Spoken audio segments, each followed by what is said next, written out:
وہ تمہیں معمولی سی آزمائشیں دے کر جانے کتنی بڑی بڑی تکلیفوں سے محفوظ رکھتا ہے، لیکن جانتے ہو تمہیں کیوں پتہ نہیں چل رہا ہوتا؟ کیونکہ تم اپنی ایک ہی دعا کی قبولیت کو پا لینا چاہتے ہو۔ تمہیں بس وہ ایک ہی معجزہ چاہیے جو تم نے مانگا ہے، حالانکہ وہ تو اللہ جانتا ہے کہ تمہارے حق میں کیا بہتر ہے اور کیا نہیں۔ جانتے ہو وہ کبھی کبھی کچھ لوگوں کو تمہاری زندگی میں بھیج کر معجزہ کی شکل دیتا ہے، اور کبھی کبھی کچھ لوگوں کو تمہاری زندگی سے ہمیشہ کے لیے نکال کر تمہیں معجزوں سے ملواتا ہے۔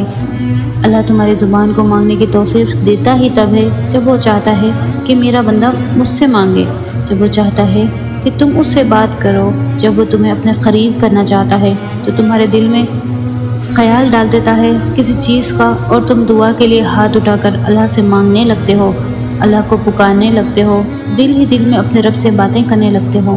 تمہارا دعا کو دہراتے رہنا، اپنے رب سے مانگتے رہنا، تمہاری دعاؤں کی قبولیت کی دلیل ہے۔